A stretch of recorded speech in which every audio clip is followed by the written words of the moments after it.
तो अभी हम लोग पहले देखेंगे कि जो कोई भी रोटेशन का जो क्वेश्चन है, रोटेशन मोशन का जो क्वेश्चन है वो कैसे सॉल्व करना है, उसके लिए कुछ स्टेप्स फॉलो करना है आपको, ठीक है। कौन से स्टेप्स, मतलब 3 स्टेप्स में आपका पूरा का पूरा आंसर निकल जाएगा कोई भी रोटेशन मोशन का क्वेश्चन। बट कौन से रिलेटेड, किसके related? NLM and circular motion combination वाला, ठीक है। F is equal to M A along X Y Z axis, ये लगा नहीं है। एक्स और वाई एक्सिस होगा तो 2 इक्वेशन ए बनेंगे, जेड होगा तो 3 बनेंगे। स्टेप 2 जो होता है वो अपना जो हम लोग रोटेशन मोशन में पढ़ रहे हैं, torque is equal to I alpha equation. ये इक्वेशन कहां कहां पे लगता है? हाँ, सेंटर ऑफ मास और एक्सिस ऑफ रोटेशन। तो मैं यहां पे, ठीक है, टॉर्क अबाउट, ठीक है, मैं टॉर्क आई अल्फा, ठीक है। हाँ, यहां पे क्या क्या बोला मैंने? एक्सिस ऑफ रोटेशन और इंस्टेंटेनियस एक्सिस ऑफ रोटेशन, इन पे लगता है, इन तीनों में से कोई भी इस पे। स्टेप 3 क्या है? हाँ, स्टेप 3 क्या होगा बताओ? न्यूटन लॉ ऑफ मोशन में कौन सा इक्वेशन बनाते थे? F is equal to m लगाने के बाद लास्ट का कंस्ट्रेंट इक्वेशन। तो कंस्ट्रेंट इक्वेशन मतलब रिलेशन बिटवीन क्या? एक्सेलरेशंस, वेलोसिटीज, a और अल्फा का रिलेशन, v और ओमेगा का रिलेशन, जो भी होगा रिलेशन बिटवीन क्या? एक्सेलरेशन एंड वेलोसिटीज, उसको हम कंस्ट्रेंट इक्वेशन, मतलब it is similar to constraint equations, ठीक है। तो मैं यहां पे लिखता हूं कंस्ट्रेंट इक्वेशंस, ठीक है, सिमिलर टू कंस्ट्रेंट इक्वेशन, ठीक है। रिलेशन बिटवीन, अब इसमें कैसा होता है ना, बहुत सारे अलग अलग रिलेशन आ सकते हैं बिटवीन एक्सेलरेशंस एंड वेलोसिटीज। मतलब ब्रैकेट में अल्फा लिखो, यहाँ पे ओमेगा भी लिखो। So relation between acceleration, alpha, V, omega, ये वो, और आपको समझ में आ जाएगा जब मैं बताऊंगा, ठीक है। ये 3 चीजों को दिमाग में रखना है। ये 3 चीजों को आपको दिमाग में आपने रख दिया, आपका कोई भी क्वेश्चन सॉल्व हो जाएगा। हेडिंग क्या डालेंगे? How to solve any rotation motion question related to क्या? Equivalent to NLM and circular motion, उसका पार्ट, ठीक है। चलो, ये आपको समझ में? Step 1, step 2, step 3। अभी आगे बढ़ते हैं। अभी कैसे क्वेश्चंस, कौन से अभी क्वेश्चंस आएंगे, मैं क्विकली सिर्फ एक चीज का रिकैप देता हूं आपको। लिख के हो गया क्या? देखो, मैं आपको एकदम सिंपल वाला रिकैप दे रहा हूं। क्या चीज है। मैं पहले स्टेप 3 की बात करता हूं, मतलब क्या? रिलेशन बिटवीन वेलोसिटीज एंड एक्सेलरेशंस में किस किस टाइप का चीज आएगा। सबसे पहले तो आएगा, यहां पे देखो, सपोज ये वेलोसिटी v0 से जा रहा है और ये ओमेगा नॉट से घूम रहा है। तो मुझे क्विकली बताओ कि let's say point number 1 and point number 2, suppose ये पॉइंट नंबर 1 है, इसकी वेलोसिटी क्या होगी और पॉइंट नंबर 2 की वेलोसिटी क्या होगी। इस केस में ये आगे जा रहा है तो इसका वेलोसिटी v0 कहां पे होगा? आगे। इसका भी v0 कहां पे होगा? आगे। तो इसको बोलते हैं प्योर ट्रांसलेशन। फिर ओमेगा नॉट से घूम रहा है तो इसका एक आएगा यहां पे, कितना ऐसा घूम रहा है ना, तो टेंजेंशियल ऐसे, तो ओमेगा नॉट इंटू आर, तो आर ओमेगा नॉट आगे, यहां पे। अब मुझे बताओ इसमें कैसे चीज रहेगी। पॉइंट नंबर 2 देखेंगे, if R omega naught is greater, तो ये पॉइंट कहां पे जा रहा होगा? पीछे। तो इसको हम लोग कौन सा स्लाइडिंग बोलते हैं? Backward sliding. तो फ्रिक्शन कहां पे आएगा?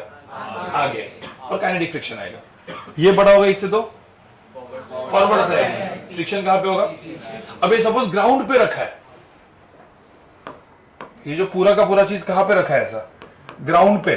अब मैंने बोला ये रोलिंग कर रहा है, तो नहीं, तो रोलिंग कर रहा है मतलब क्या? नीचे वाला जो वेलोसिटी है, ग्राउंड का velocity, there won't be any sliding between relative motion between points of contact. तो ये नीचे वाला पॉइंट 0 है, तो ऊपर वाला पॉइंट नंबर 2 का वेलोसिटी भी क्या होगा? 0। कब होगा वो 0? जब v0 इज इक्वल टू क्या? R omega naught. तो सबसे v0 is equal to R omega naught. ये तो एकदम बेसिक केस रही ना, जब ग्राउंड पे रोलिंग हो रही है। और रोलिंग का वो भी केस देखा था अपन ने, नीचे प्लैंक और वो भी जा रहा है, तो ये वेलोसिटी और ये वेलोसिटी क्या होगा? सेम। पता है ना, रोलिंग का कंडीशन देखे थे। बट ये एकदम कॉमन है, v0 इज इक्वल टू क्या? R omega naught. ये एक्चुअली कंडीशन ऑफ क्या है? Rolling. Relation between acceleration and, मतलब वेलोसिटी एंड ओमेगा हो गया ना, मतलब थर्ड स्टेप का हो गया ना ये चीज। अब मुझे तो इसमें एक्सेलरेशन होता, मतलब ये जो चीज है, ये एक्सेलरेशन a0 दिया रहता और ये अल्फा दिया रहता, तो तो यहाँ पे क्या होता, a इज इक्वल टू क्या, आर अल्फा। नहीं, एक्सेलरेशन किसका है, सेंटर ऑफ मास का, और अल्फा नॉट है। तो मैं किसका पॉइंट का वेलोसिटी एक्सेलरेशन देख रहा हूं, एक्सेलरेशन क्या है, ए नॉट टू इधर आर अल्फा नॉट। तो मुझे होता ग्राउंड का एक्सेलरेशन ए, दोनों पॉइंट 0 है, तो इसका ए नॉट इज इक्वल टू क्या होगा, इस पॉइंट का और एक एक्सेलरेशन रहेगा टुवर्ड्स कहां पे, सेंटर, क्योंकि वो सर्कुलर मोशन भी कर रहा है। बट मैं ये किसकी कंडीशन लिख रहा हूं, रोलिंग की condition. This is a condition of rolling. अरे भाई समझ में आ रहा है, ठीक है। तो एक तो इस टाइप की चीज हो गई। सेकेंड चीज क्या हो गई, ठीक है, मतलब relation between acceleration and alpha में एक रोलिंग की कंडीशंस आती जाएंगे। और दूसरा कंडीशन ये आएगा, सपोज कोई भी चीज, जैसे मैंने एक यहाँ पे रॉड दिया है और ये रॉड ओमेगा या अल्फा से, ओमेगा एंड अल्फा से दोनों से रोटेट कर रहा है ऐसे, ये एक्सिस ऑफ रोटेशन है। अब मुझे बताओ कोई भी पॉइंट का मुझे वेलोसिटी निकालना है, जैसे इस पॉइंट का वेलोसिटी, जैसे सेंटर ऑफ मास है, इसकी मुझे बताओ वेलोसिटी क्या होगी ओमेगा के टर्म में। भाई ये L/2 है ना, तो अपन क्या करते हैं, अरे भाई जब एक्सिस ऑफ रोटेशन प्रेजेंट होता है और ऐसा जो घूमता है, तो हर एक पॉइंट क्या करता है, सर्कुलर मोशन में घूमता है, क्योंकि आपको पता है F is equal to ma में acceleration of centre of mass involve है। इवन बाद में जब मोमेंटम देखेंगे वहां भी velocity of centre of mass involve होगा। तो अपने को कंस्टेंट इक्वेशन टाइप, मतलब जो relation between v and omega में, ये चीज सोचना जरूरी है। तो v इज इक्वल टू क्या हो जाएगा, ओमेगा इंटू L/2, और एक्सेलरेशन क्या हो जाएगा, centre of mass alpha into, हाँ, but acceleration of centre of mass alpha into क्या, L/2। क्या यही है, नहीं। अब ये जो पॉइंट है ये क्या कर रहा है, सर्कुलर मोशन कर रहा है। हाँ, तो एक तो हो गया टेंजेंशियल, दूसरा क्या हो गया, सेंट्रीपिटल। तो सेंट्रीपिटल आप देखोगे, ठीक है, तो ये हो गया मेरा टेंजेंशियल एक्सेलरेशन और ये हो गया मेरा सेंट्रीपिटल, मतलब रेडियल एक्सेलरेशन। क्या होता है वो, ओमेगा स्क्वायर इंटू क्या, L/2। भाई ये सबको आपको समझ में आया ना कि how to write acceleration, velocity equation, और फिर अपन कंबाइन करेंगे तो सब एडवांस के क्वेश्चंस ही बनेंगे सारे। बट आपको थॉट प्रोसेस बता रहा हूं मैं, इसलिए मैंने अलग से लिख के दिया है, तो इसको अंदर डालना है। मतलब अब देखो, ये होने के बाद रोलिंग जो है, अब हम लोग थोड़ा सा आज क्वेश्चन सॉल्व करेंगे। अब पहले तो मैं रोलिंग लिखता हूं। रोलिंग के दो टाइप के रोलिंग्स होते हैं, ठीक है। एक रोलिंग जो होता है उसको हम लोग बोलते हैं, नहीं तो हो गया ना, प्योर यूनिफॉर्म रोलिंग, और दूसरा एक्सेलरेटेड रोलिंग, ठीक है। अब ये क्या है, एकदम सिंपल सी बात है, ठीक है। यूनिफॉर्म रोलिंग का मतलब क्या होता है पता है, एक्सटर्नल फोर्स सपोज 0 है, if there is no external force present on the body, मतलब एक्सटर्नल फोर्स है ही नहीं, ठीक है, तो क्या चीज 0 हो जाएगी, अरे एक्सटर्नल फोर्स ही 0 है, तो एक्सेलरेशन ऑफ सेंटर ऑफ मास 0, फिर फोर्स ही नहीं है तो अल्फा भी क्या हो जाएगा, 0। तो ये जो केस है वो एकदम ऐसा वाला केस रहेगा जिसको हम लोग बोलते हैं यूनिफॉर्म रोलिंग। मतलब एक ऐसा सरफेस है, उसके अंदर सपोज है कोई भी रिंग डिस्क जो भी रखा है, ठीक है। अब ये वेलोसिटी v0 से जा रहा है और ये ओमेगा नॉट से जा रहा है, तो हमेशा के लिए v0 एंड ओमेगा नॉट क्या हो जाएगा, कांस्टेंट। मतलब वो आपको पता है, ऐसा कोई कभी कभी सिलेंडर रोल करता है तो ऐसा रोल करते करते जाता है, हाँ, ऐसा इंक्लाइन प्लेन पे डाला तो वो नहीं, वो तो फास्ट आता है, बट ऐसे करेगा तो रोल करते ही जाते रहता है, करते जाते रहता है, चलता रहता है वो। और उस केस में कोई एक्सटर्नल फोर्स है, हाँ, तो इस केस में इवन जो फ्रिक्शन होगा, यहां पे देखो, जिस फ्रिक्शन को हम बोलेंगे रोलिंग फ्रिक्शन, ठीक है, और इस रोलिंग फ्रिक्शन की वैल्यू कितनी होगी, 0। रोलिंग फ्रिक्शन इस किस टाइप का फ्रिक्शन है वो बताओ, काइनेटिक या static, static, because there is no relative motion between points of contact. So rolling friction की मैक्सिमम वैल्यू क्या होगी, μs into n। So rolling friction is a kind of static friction. Static friction की वैल्यू 0 भी हो सकती है ना, और मैक्सिमम भी हो सकती है। तो इस केस में, प्योर रोलिंग के केस में वो कितनी है, 0। अब आपको मैं बता रहा हूं, एकदम इमेजिन करना और वो सब एक दूसरे से कंपेयर करना बाद में करेंगे, अभी पढ़ रहे हो ना, अब पहले खुद आप पढ़ोगे डीसी पांडे से या और कोई थ्योरी से, तो थोड़ा सा और क्लिक होगा, फिर एक महीने के बाद वापस पढ़ोगे तो रोटेशन मोशन और क्लिक होगा, ऐसा क्लिक होते जाएगा साल भर। असल अभी जैसे आप अलग अलग टॉपिक पढ़ते तो क्लिक होता है ना, अब सर्कुलर मोशन अभी वापस पढ़ने आते तो अच्छे से क्लिक होता है, अरे ऐसा था क्या, ऐसा फील आता है कि नहीं किसी को? हाँ, तो वो जो फील आएगा, जैसे आप देखो ना 10th में थे, वो 3 बार बुक पढ़ते तो तीसरी बार डिवीजन करते करते और चीजें समझती थी, तो ऐसी ही कहानी है इसकी भी। फर्स्ट ग्लांस में आपका कुछ परसेंटेज आएगा, फिर बढ़ते जाएगा, ठीक है। अब ये हो गया यूनिफॉर्म रोलिंग। दूसरा क्या है? देखो मुझे अभी भी याद है, हमको जब पढ़ाते थे ना, हमने भी तो पढ़ा है ना सब जेई वगैरह, हमारे टाइम में सिंप्लीफाई करके इतना कोई नहीं पढ़ाता था हमको, तो भाई बुक जाके पढ़ के विड़ के क्लिक होना पड़ता था। ये सब जो मैं आपको एकदम सिंप्लीफाई करके दे रहा हूं ना, कुछ नहीं, ठीक है ना। नॉर्मली डायरेक्टली आके रोटेशन कर देंगे, अपना काम है, आपका काम है भाई, पढ़ो अच्छे से, उसको समझो और अच्छे से और करो। अभी तो मैं आपको क्या सोचना है ये सब दिमाग में रखो और क्वेश्चन को सॉल्व करो, मतलब क्वेश्चन सॉल्व करने का तरीका भी बता रहा हूं मैं, वो पहले कुछ नहीं था, ठीक है। तो यूनिफॉर्म रोलिंग हो गया। एक्सेलरेट रोलिंग, एक्सेलरेट रोलिंग क्या है? When external force is not equal to 0, मतलब external force is present, external force is not equal to 0, और acceleration of center of mass is also not equal to 0, alpha not equal to 0, ये सब चीजें जब रहेगी, अब इस case में आप देखोगे तो ऐसा कुछ रहेगा जैसे डिस्क है या जो भी है, उसके यहाँ पे फोर्स लगा रहेगा, ऐसे ये फोर्स लगा दिया तो यहाँ पे टॉर्क वगैरह भी आएगा, और यहाँ पे जो फ्रिक्शन आएगा, rolling friction is not equal to, but direction is unknown. Direction can be anything, मतलब क्या? It can be the forward direction और बैकवर्ड डायरेक्शन, वो डिपेंड करता है फ्रिक्शन का डायरेक्शन डिसाइड करने का, ठीक है। और वो डिपेंड करता है एक चीज पे, मैं भी वो भी आज बता दूंगा, बट जैसे मैंने फ्रिक्शन ऐसा आगे लिया, हो सकता है आगे ऐसा घूम रहा है, मतलब आप समझो ना, suppose it tends to move backward, तो फ्रिक्शन कहां पे होगा? और it tends to move forward, then friction कहां पे होगा? बैकवर्ड। वो मूव नहीं कर रहा है, टेंड्स टू मूव, तो हो गया ना फ्रिक्शन का डायरेक्शन। तो फ्रिक्शन का डायरेक्शन डायरेक्टली बिना सॉल्व करके भी हम गेस कर सकते हैं, उसका एक तरीका है, शॉर्टकट तरीका, how to decide direction of friction. पहले 4-5 क्वेश्चन सॉल्व करते हैं इसके ऊपर, फिर उसके ऊपर आते हैं, ठीक है। तो रोलिंग का सिर्फ इतना चीज लिख दो आप लोग।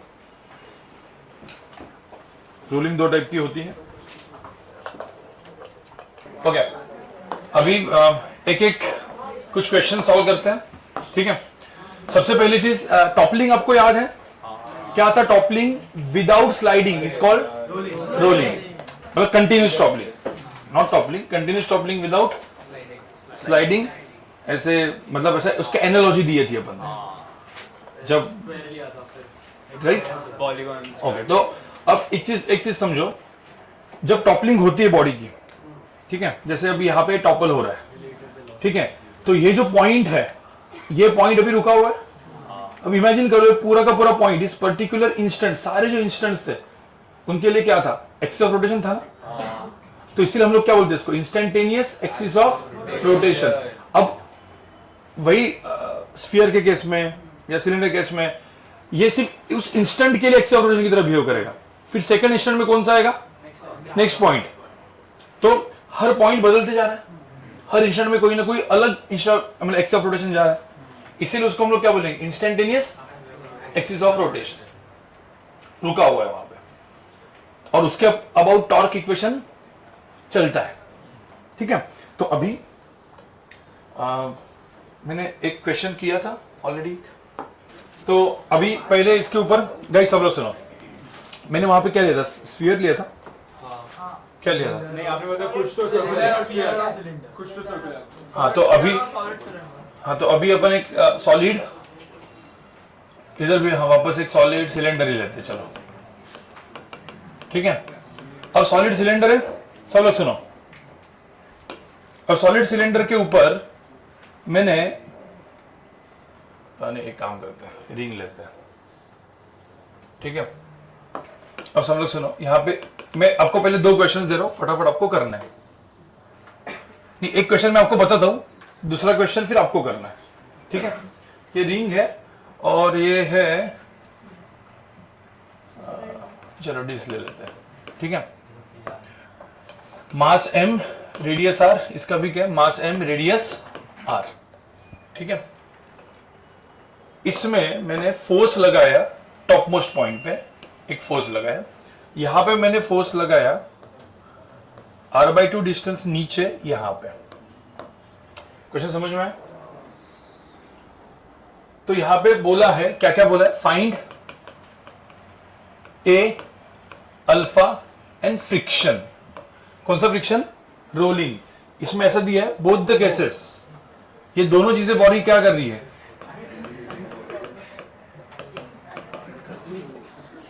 आवाज आएगा, तुम इधर उधर कुछ देखो मत, देखो यहां पे देखो, ये क्या है, rolling. Both the surface, both the question में रोलिंग है। तो पहले मुझे बताओ ये क्वेश्चन कैसे करते थे, मैं स्टेप 1 स्टेप 2 स्टेप 3 दिखाता हूं, क्या करते थे हम लोग यहाँ पे। पहले मुझे बताइए, प्योर रोलिंग एक्सेलरेटेड है, प्योर है एक्सेलरेटेड है, प्योर है एक्सेलरेटेड है, और यूनिफॉर्म है एक्सेलरेटेड है, एक्सेलरेटेड रोलिंग।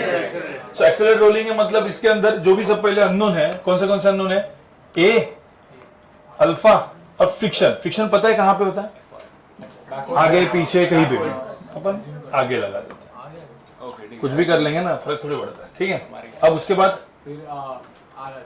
हाँ, F is equal torque is equal F is equal to ma, torque is equal to I alpha और ए। पर जनरली अपन अभी रोटेशन मोशन पहले पढ़ते तो torque is equal to I alpha लगा देते हैं, ठीक है। कहां पे लगाना है, हाँ, दोनों जगह पे लगा सकते हैं, IAOR पे लगा सकते हैं, बट IOR कब लगाने का, नहीं IOR से क्वेश्चन बहुत ही फास्ट सॉल्व होता है रोलिंग के केस में। जनरली कुछ दिमाग नहीं लगाना तो हमेशा सेंटर ऑफ मास के अबाउट लगाने का, हमेशा सही होगा, ठीक है। तो यहाँ पे मुझे तो टॉर्क अबाउट, अपन पहले चलो सेंटर ऑफ मास लगा देते हैं, moment of inertia about centre of mass into alpha. क्या होगा torque about centre of mass, torque about centre of मास किसका इसका है, F इंटू आर इस डायरेक्शन में, अल्फा इस डायरेक्शन। अरे भाई पहले सब लोग सुनो, फिर 2-3 क्वेश्चन, बहुत सारे क्वेश्चन आज करनी है, कोई प्रॉब्लम नहीं। मुझे बताओ ये F है, तो F इंटू आर मतलब किस डायरेक्शन में, ऐसे अल्फा इस डायरेक्शन में ना, तो किसका पॉजिटिव होगा, FR। तो यहाँ पे क्या हो जाएगा, F इंटू स्मॉल का minus FR is equal to क्या, M, नहीं सेंटर ऑफ मास है ना, रिंग का क्या होता है, M इंटू क्या, अरे भाई MR स्क्वायर होता है ना, क्या भूल, MR स्क्वायर अल्फा, क्या अभी इसलिए सुनो, मुझे बताओ ये F का टॉर्क किस डायरेक्शन में है, ऐसे, इस स्मॉल f का किस डायरेक्शन में है, बाहर, और हमने अज्यूम किया कि अल्फा ये है, अल्फा ये अपन ने ड्रॉ किया है, तो उसके हिसाब से लिखने का। इक्वेशन नंबर क्या, 1। अरे समझ में आया। दूसरा कौन सा था, F is equal to MA। अब मुझे बताइए नॉर्मल एंड mg का तो कुछ काम ही नहीं, वैसे भी इजी है वो, ठीक है। तो n is equal to mg तो लिखता नहीं हूं मैं, ये क्या होता है, F नहीं, F plus F is equal to क्या, m इंटू ए। इक्वेशन नंबर क्या, 2। और लास्ट का, हाँ ये मतलब कंस्ट्रेंट इक्वेशन। तो इस पॉइंट का एक्सेलरेशन a आगे था, r अल्फा कहां पे था, पीछे, दोनों चीजें क्या होंगी, सेम। क्यों, क्योंकि क्या कर रहा है, रोलिंग, लिया है कि द बॉडी इज, दिया है कि द बॉडी इज रोलिंग। तो a इज इक्वल टू क्या हो जाएगा, r अल्फा, इक्वेशन नंबर 3। अब हम देखोगे r और r कैंसिल हो गया, और r अल्फा की वैल्यू क्या हो जाएगी, a, तो इधर ma हो जाएगा। अब दोनों को आप ऐड करोगे, तो a is equal to f by, sorry हाँ m। अब आप सोचोगे तो इसमें फ्रिक्शन की वैल्यू कितनी हो रही है, 0। तो इस क्वेश्चन में, ठीक है, फ्रिक्शन की वैल्यू कितनी है, तुम्हें रोलिंग की केस लिखी थी पता है, is not equal to 0. Friction is not equal to 0 and friction can be 0 in case of what? Accelerated. अब यहाँ पे भाई फ्रिक्शन 0 हो रहा है फोर्स होने के बाद भी, यूनिफॉर्म नहीं है, ये तो एक्सेलरेटेड ही है, उसके बाद भी उधर फ्रिक्शन की वैल्यू क्या हो गई 0, तो उधर थोड़ा सा चेंज करो कि फ्रिक्शन कैन बी 0 और तो friction is not equal to 0, मतलब friction is greater than equal to 0 ऐसा करके लिख दो, मतलब मैथमेटिकल टर्म्स में rolling friction is greater than equal to 0 accelerated rolling में, ठीक है। और यहाँ पे रोलिंग फ्रिक्शन कितना हो गया, एक्सेलरेशन फोर्स को एक से कैसे ले सकते हो, एफबीडी।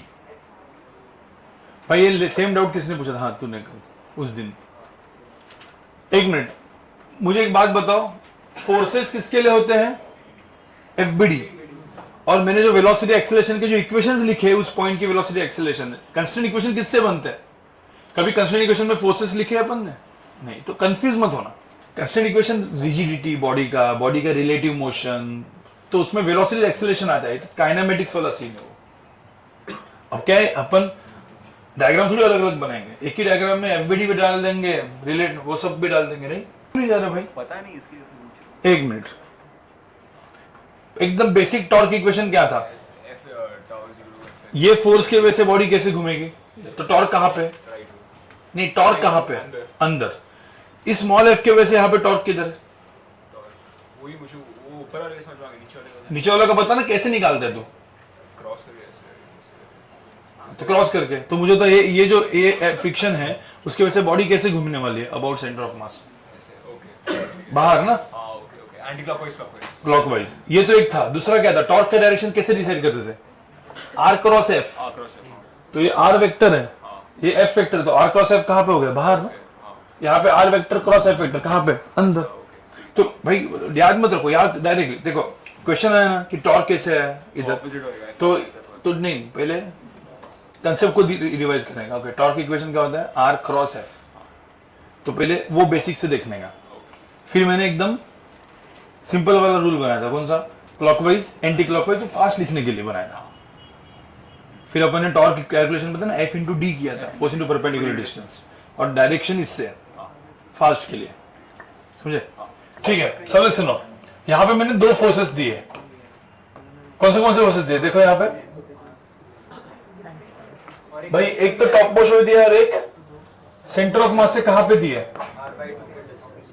ओके तुमने एक से किया क्या, एक काम करो, चलो एक से ही करो पहले, अरे सर अभी आएगा नहीं इसने इन लोगों ने, चलो ना, तो तुम्हारा एक और क्वेश्चन हो गया, दूसरा क्वेश्चन और करो, ये ऐसा छोड़ दो, जिन्होंने किया तीसरा क्वेश्चन कर दो, ये वाला, वो वाला क्वेश्चन होमवर्क R/2 पे। अभी दो फोर्सेस दे दिए, अब मुझे तो कहां पे किसको पता है कि एक्सेलरेशन कहां पे क्या नहीं है, मान लेने का, क्या किया अपन ने, क्या माना बताओ, सीधा जाता है, चलो एक एक्सेलरेशन मैंने ऐसे मान लिया, जो मानना है ना उसके हिसाब से इक्वेशन लिखने का, ध्यान में रखना, अल्फा ऐसे क्लॉकवाइज, और फ्रिक्शन सीधा सामने, पीछे लेना है आगे लेना है, इधर ही, जो तुमको मानना है ना मानो, पर अभी इक्वेशन इनके हिसाब से लिखने का, लिखो जरा, और ये दोनों मेथड से करो, अबाउट एक्सिस ऑफ रोटेशन से भी निकालो कितना आंसर आता है, देखो गाइस, पहले सबसे पहले तो इक्वेशन सही लिखेगा, देखो पहले, ठीक है। पहले क्या था अपना, टॉर्क इज इक्वल टू क्या, आई अल्फा, कहां पे लिखा, अबाउट सेंटर ऑफ मास, क्या था वो torque, F R minus F R by two minus small F R equal to क्या, हाँ M R square by two alpha, equation number 1। फिर उसके बाद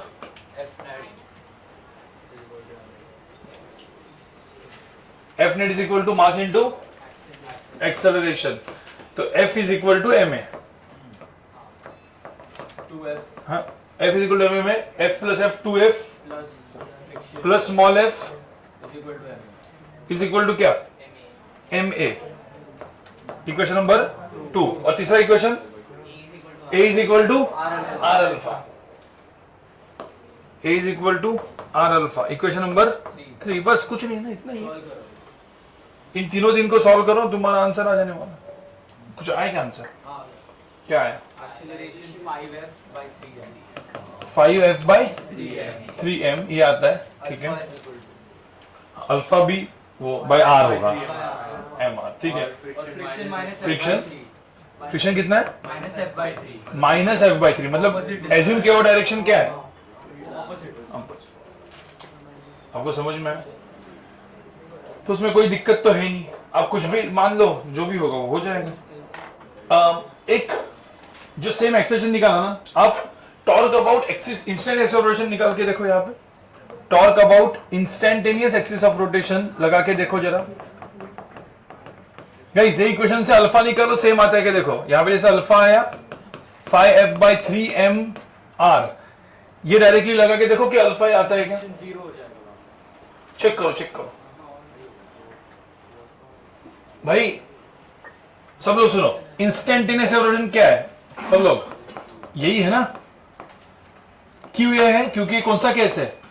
रोलिंग। तो उस पर्टिकुलर इंस्टेंट पे this behaves as axis of rotation, ठीक है। यहां पे देखो भाई, यहां पे क्या टॉर्क अबाउट ये एक्सिस में क्या होगा? मुझे तो किसका टॉर्क 0 है यहाँ पे? अरे फ्रिक्शन का टॉर्क 0 होगा ना, तो एक किसका बचेगा? इस एफ का, ऊपर वाले एफ का। कितना है वो? एफ इंटू कितना? मुझे तो टॉर्क निकालने आ रहा है कि नहीं आ रहा है? कैसे निकालते हैं? फोर्स इंटू परपेंडिकुलर डिस्टेंस, और फिर क्लॉकवाइज घूमेगा या एंटी क्लॉकवाइज, बस प्लस एंड माइनस साइन डालने का। हाँ, तो एफ इंटू 2r, और इस एफ का इस पॉइंट पे देखो, इस पॉइंट पे एक ही डायरेक्शन में तो प्लस होगा।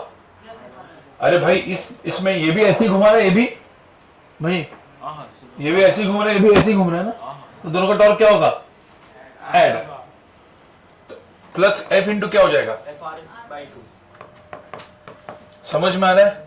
अब मोमेंट ऑफ इनर्शिया क्या है? 3/2 ये mr²/2 प्लस हाँ, मैं वही देखो, एक मिनट। सबसे पहली चीज, आप लोग भाई, सब लोग, एक दो लोग को प्रॉब्लम है तो सब लोग को प्रॉब्लम हो सकता है। टॉर्क कैसे निकालते हैं? टॉर्क अबाउट क्या होता है? पॉइंट। तो टॉर्क अबाउट पॉइंट दो तरीके से निकालते हैं। एक बेसिक तरीका क्या है? R vector cross F vector. तो यहां से आर वेक्टर हो गया, पोजीशन वेक्टर क्रॉस एफ, तो आर क्रॉस एफ पेज के अंदर, इधर भी आर क्रॉस एफ पेज के अंदर, तो आर क्रॉस एफ है। बट आर क्रॉस एफ से अपन निकालते हैं क्या? नहीं, अपने को क्वेश्चन को फास्ट सॉल्व करने के लिए क्या लगाते हैं? क्लॉकवाइज, एंटी क्लॉकवाइज, और force into perpendicular distance. Cross product करने की जरूरत नहीं है। क्रॉस प्रोडक्ट का मतलब ही वो अपना क्लॉकवाइज एंटी क्लॉकवाइज सीन। इस पॉइंट के अबाउट ऐसा मैंने फोर्स लगाया, तो ये कैसे घूमेगा? क्लॉकवाइज। ये फोर्स लगा कैसे घूमेगा? क्लॉकवाइज। तो दोनों का टॉर्क क्या होगा? एडी होगा ना, सेम डायरेक्शन में, इनसाइड द पेज। माइनस किया था, एफ को 0 नहीं ले रहा था, और स्मॉल एफ को क्या करेंगे? 0, क्योंकि सेम पॉइंट, परपेंडिकुलर डिस्टेंस है क्या यहाँ पे? नहीं है। तो कितना हो जाएगा यहाँ पे? 3/2m। आप एक्चुअली देखोगे तो अल्फा यही आएगा सीधा, ठीक है। तो इससे क्या हो गया? फास्ट। देखो अल्फा फटाफट आ गया, फिर आप directly 2f plus f is equal to ma करके माइंड कैलकुलेशन से क्वेश्चन हो गया सॉल्व। समझ में आ रहा है? कंफर्म? हाँ, मुझे तो सपोज फोर्स ऐसा सेंटर पे लगा है, जो मैंने पिछले लेक्चर में किया था, तो क्या होता? तो सेंटर ऑफ मास में इस एफ का टॉर्क कितना होता? 0 होता, सिर्फ इसका ही आता। तो इक्वेशन यही है ना। आपको चीज समझना है कि कहां पे हम क्या निकाल रहे हैं। टॉर्क इक्वेशन कहां पे लगा है? टॉर्क इक्वेशन यहां पे दो जगह पे लगा सकते हैं। कहां पे? Centre of mass and eye wall. दोनों केस में एफ इक्वल टू एम में तो लगाना ही पड़ेगा सॉल्व करने के लिए। तो मैंने बोला 3 स्टेप्स, ये तीनों स्टेप्स तो दिमाग में है ही, बट टॉर्क दोनों जगह पे लगा सकते हैं। इससे फास्ट होगा, इससे साइमल्टेनियस इक्वेशन सॉल्व करना पड़ेगा। अरे इससे डायरेक्टली आ गया ना अल्फा, इससे क्या करना पड़ा तुमको? Simultaneous equation. क्यों? ज्यादा मेहनत होगी। एफ भी फ्रिक्शन भी है, तो थोड़ा सा फिर इक्वेशन लिख के फिर सॉल्व करना पड़ेगा, तो थोड़ा सा लिखना पड़ेगा। ये करेंगे तो लिखने की जरूरत है ही नहीं, फटाफट आप ऐसा कचरा करके सॉल्व कर सकते हो। तो वो आपका काम है। देखो ये तो मैंने पढ़ा दिया, फिर जाके उसको सेल्फ स्टडी करना, ये समझना कि कौन सा कहां पे लग के फास्ट सॉल्व होगा, वो आपका काम है ना। अब वो भी कर दो तो भाई फिर पूरा हो ही गया, फिर तो स्पून फीडिंग हो गई। वो नहीं करना अपने को, फिर एडवांस नहीं जमेगा आपको। जेई मेन हो जाएगा ये अप्रोच से, ठीक है। ओके, अब एक क्वेश्चन, दिमाग तो मैंने आपको मतलब बता ही दिया है कि क्या करना है, दे दिया है कि क्या करना है। अभी सपोज ये सेम चीज किस पे रखा, इंक्लाइन प्लेन पे, एक वही सिलेंडर या disc, solid cylinder, solid cylinder disc दोनों क्या सेम ही है ना, mass M and radius R, is rolling, कहां पे रोल कर रहा है वो, ऐसे, ठीक है, रेडियस आर है। तो इसमें क्या निकालना है, अब बिना कुछ आप ही निकालो, फाइंड क्या, ए अल्फा एन फ्रिक्शन। पहले तो मुझे होता है यहाँ पे ए कहां पे होगा, एक्सेशन कहां पे होगा, मतलब सबका सेम ही है, ए अल्फा, जो भी आपको करना है, चलो अल्फा, ऐसा भी कर सकते हो, ऐसा भी, इक्वेशन उसके हिसाब से लिखना पड़ेगा। मैंने अल्फा लिख दिया, और फ्रिक्शन, फ्रिक्शन ऐसा कर लेना है, एक्चुअली ऐसा होगा, बट पीछे भी आगे भी किया तो भी उसके हिसाब से लिखने का इक्वेशन, ठीक है। फ्रिक्शन ऐसे लिख दिया, चलो ये दोनों निकालो, तीनों निकालो, निकालो चलो, मास एम है, रेडियस आर है। लोग इसका फॉर्मूला वगैरह बना देते हैं, बट अपन फॉर्मूला नहीं बनाएंगे। फॉर्मूला तो जो होता है, अपन तो तीन इक्वेशन लिख के फटाफट खत्म कर लो। अब एक्शन ऑफ फोर्स है कि नहीं है इसमें, है क्या, mg sin थीटा, तो एक्सेलरेट रोलिंग हो गया। हाँ, एक्शन ऑफ फोर्स मतलब वो एफ नहीं है इसमें, ये जस्ट ऐसे ही छोड़ दिया।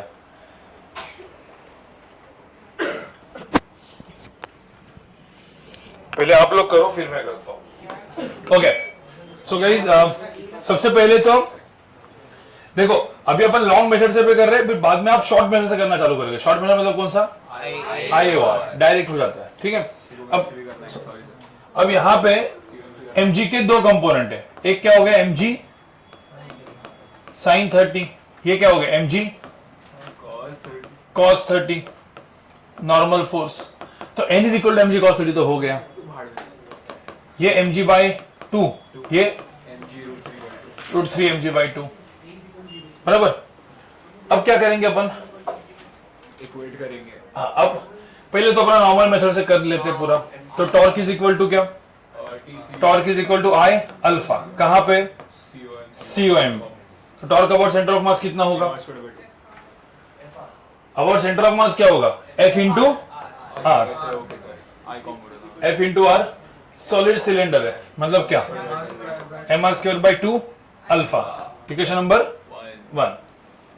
Second equation, F is equal to ma, तो मैं अभी F is equal to ma लिखूं क्या, हमेशा नहीं ना, वो समझ जाए ना। F is equal to ma में क्या होगा, mg by 2 minus f, so mg by 2 minus f is equal to क्या, mass into acceleration, equation number 2।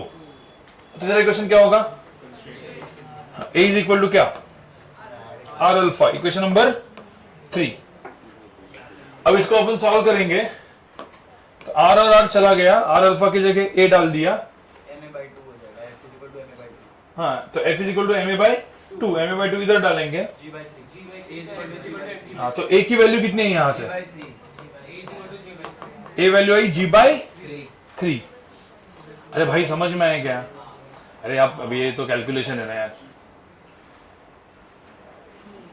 तो फिक्शन की वैल्यू कितनी आई, mg by 6, समझ में आया सबको,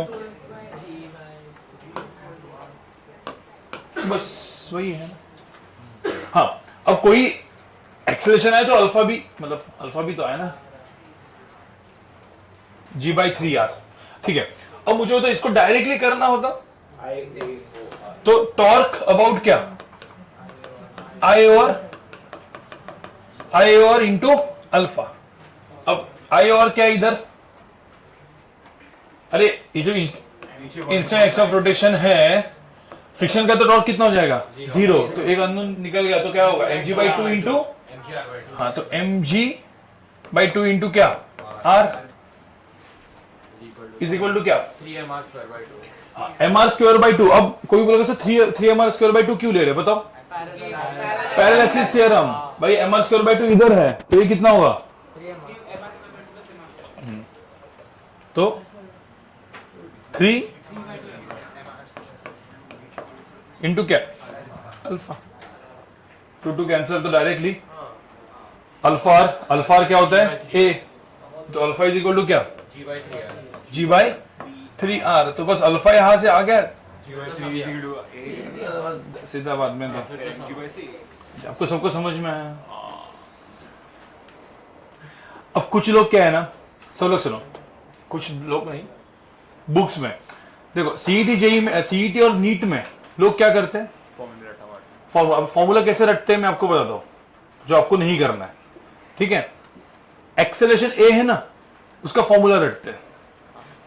एक्सेलेरेशन ए का एक फॉर्मूला रखते हैं, पता है क्या होता है वो? जी साइन थी, आप खुद ही बता दोगे क्यों आया। जी साइन थीटा अपॉन ये जो है ना I centre of mass plus mr²।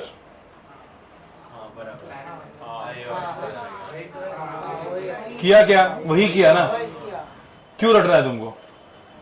पर तभी भी लोग नहीं तभी भी उसको प्रॉपरली, अभी एनर्जी काइनेटिक एनर्जी का भी फटाफट रटते हैं। तो ये देखो एडवांस जेई मेन तक कुछ हद तक काम में चलो आ जाए, क्योंकि आजकल जेई मेन लोअर लेवल हुआ है तो कुछ क्वेश्चंस एटलीस्ट 30-40% क्वेश्चन ऐसे फॉर्मूला बेस्ड खटाखट लोग कर देते हैं, सीईटी ओरिएंटेड लोग।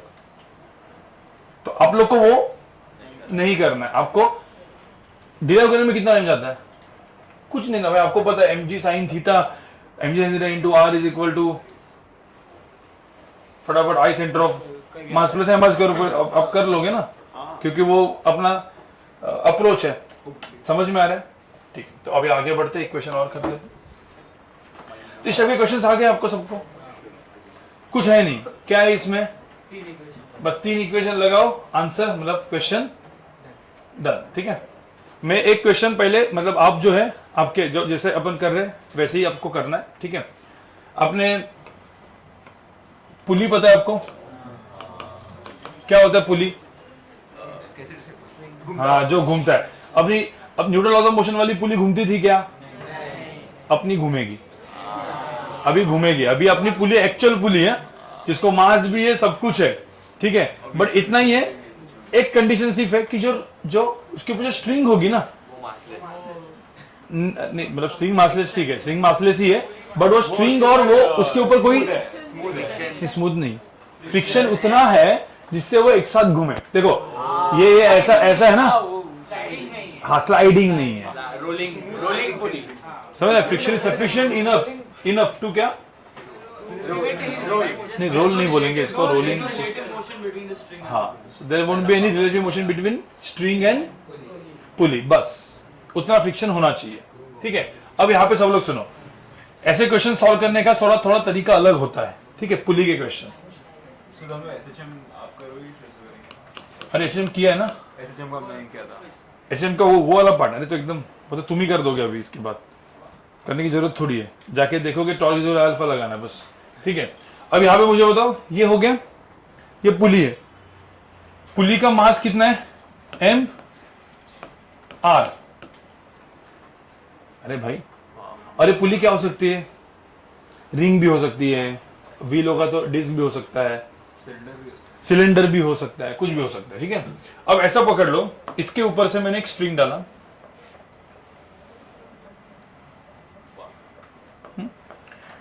इसका मास है m1, इसका मास है m2। मैं सिर्फ आपको कैसे इक्वेशन लिखते हैं वो बताता हूं, मतलब बाद में मास m वगैरह दिया रहेगा तो फटाफट आपका सॉल्यूशन आ सकता है। अभी के लिए क्या किया मैंने? m, m1 and m2। अब ऐसा पकड़ लो, ये जब रोटेट करना चालू होता है, अब सब लोग सुनो, इसमें क्या पंगा है? न्यूटन लॉज ऑफ मोशन में जो पुली थी, उसमें स्ट्रिंग में टेंशन क्या लेते थे? T। अब मुझे एक सिंपल सी बात बताओ, ये पुली है जो रोटेट कर रही है, इधर भी टेंशन T, इधर भी टेंशन T है, तो दोनों जगह टेंशन T है, तो घूमेगी क्या? तो टेंशन क्या हो गया? हाँ, इधर और इधर के सेक्शंस में टेंशन क्या हो गया? अलग। हाँ, तो क्या? हाँ, मासेस क्या? मास से जरूर हाँ M2M वगैरह जो भी, ठीक है। ये T1 हो गया, ये T2 हो गया। इसका एक्सप्रेशन मैंने क्या लिया, A1, इसका A2। अब A1 एंड A2 इस केस में तो क्या है, सेम। मल्टीपल पुली होगी तो अलग बात है, बट अभी के लिए A1 एंड A2 क्या होगा, सेम। और ये जो घूमेगा ये क्या होगा, अल्फा। अननोन कौन से दिखे आपको, alpha A1 A2 alpha A1 A2 T1, A1 और E2 5 अननोन, 5 इक्वेशन। बट एकदम इजी है, ये सब लगेगा 5 इक्वेशन 5 अननोन, लेकिन है नहीं वो। दो तो कौन से हो गए, FBD। तो F is equal to MA वाले 2, हाँ F पहले F is equal to MA वाले 2, घूम रहा है। Torque is equal to I alpha 3। और अभी जो दो बचे, हाँ नहीं वो तो हो गया ना, F is equal to MA हो गया। जो लास्ट के दो बचे वो क्या थे, constraint equation. But constraint equation अलग हो गया, एक स्ट्रिंग के लिए एक ही था, यहां पे ये एक पार्ट है, ये एक पार्ट है, दोनों का क्या रहेगा, अलग अलग। तो रोटेशनल मोशन में स्ट्रिंग के भी पार्ट के अलग अलग इक्वेशन अपने लगेंगे, समझ में। तो अभी मैं पहले तो एकदम सिंपल वाले लिख ही देते हैं। ये टेंशन क्या है, T1 M1G, ये तो आपको पता ही है सबको ना। T2 और एक है M2G। तो पहले बताओ यहां पे क्या होगा, T1 माइनस क्या, M1G is equal to M1A1, किसका, M2G minus T2 is equal to M2A2। ये दो हो गया। तो F is equal to MA का कोटा खत्म, बराबर ना। अब किसका, torque is equal to I alpha. Centre of mass ही है, यहां पे तो कोई रोलिंग व्हीलिंग तो हो नहीं रही है। तो इसका क्या होगा, अब मैं इसी में निकालता हूं, तो इधर क्या होगा, T1 ऐसा है, T2 कैसा है, ऐसा है। अब ये अल्फा ऐसे घूम रहा है, तो बताओ क्या होगा, ये ऐसा घूम रहा है, तो ऐसा किसके वजह से, T2 और T1 की वजह से, T2 के वजह से। तो ये क्या होगा, T2R minus is equal to क्या, सर ये क्या है, आपने क्या लिया, I अल्फा। अब ये इसको मैं I ही लिखता हूं, चलेगा, रिंग डिस्क जो भी होगा I अल्फा, क्योंकि अपन सॉल्व नहीं करने वाले, सिर्फ इक्वेशन लिखने वाले। बाद में सॉल्विंग के लिए आपको क्वेश्चंस है यहाँ, मतलब बहुत सारे आप कर सकते हो। हाँ बोलो, होगा, प्रूव करेंगे ना। अभी आगे मत सोचो, पहले मुझे तो इतना समझ में है, 3 इक्वेशन। अब बचे हुए दो कौन से हैं, A1 A2 कंस्ट्रेंट। अब देखो कंस्ट्रेंट इक्वेशन ना, पहले आपको एक तरीका से पता होना चाहिए, फिर अपन शॉर्टकट तरीका भी देखते हैं। जैसे ने बोला स्ट्रिंग लूज हो जाएगी, बट उसके पहले अपन लॉन्ग वाला एक तरीका देखते हैं ना। अब मुझे तो इस केस में, ठीक है, इस केस में स्ट्रिंग के कितने पार्ट, अब मैं यहां पे लिखता हूं step 3 which is string constraint type. तो स्ट्रिंग कंस्ट्रेंट इक्वेशन में आप एकदम सिंपल सी बात बताओ, इसमें कितने टाइप के कितने स्ट्रिंग्स है, 2, एक ये और एक ये। अरे समझ में आ रहा है कि नहीं, ये वाला पार्ट कहां पे जा रहा है, ऊपर, A1 से ऊपर। याद करो ये मैं पढ़ाया था, एक तो वर्क डन बाय टेंशन की मेथड थी और दूसरी क्या थी, पॉइंट नोड्स वाली, ठीक है। अब ये पॉइंट ये A1 से ऊपर जा रहा था, ये वाला पॉइंट, A1 से ये वाला पॉइंट A1 नहीं, ये वाला पॉइंट तो रुका हुआ है, बट ये अभी रोटेट कर रहा है, R अल्फा। अरे पहले वाला पॉइंट में सिर्फ पता है पुली फिक्स होती थी, तो अपन ये वाले पॉइंट को क्या लेते थे, फिक्स। फिर पुली सपोज ऊपर मूव कर रही है तो ऊपर, बट अभी क्या है, ये पुली क्या कर रही है, तो ये वाला जो पॉइंट है ये कितने जा रहा है, R अल्फा से कहां पे, ऊपर। ये वाला पॉइंट R अल्फा से नीचे, और ये वाला पॉइंट A2 से नीचे। अब जैसे मैंने आपको एक चीज बोली, बट अपने को कितने इक्वेशन लिखने हैं, 2 चाहिए ना। इस स्ट्रिंग का अलग अलग लिखना पड़ेगा, इसको माइनस है, इसको दोनों सेम ही होने चाहिए, नहीं इन शॉर्ट मतलब, तो फिर स्ट्रिंग टूट जाता है। हाँ। तो A1 इज इक्वल टू क्या, R अल्फा। तो एक अपने को जो इक्वेशन बना, एक minute, equation number 1, equation number 2, equation नंबर क्या 3। अब ये क्या हो गया, एक्चुअली जस्ट नाम के लिए इसको माइनस साइन डालते, इसको प्लस साइन डालते, याद करो। और दोनों का एडिशन क्या होता था, 0।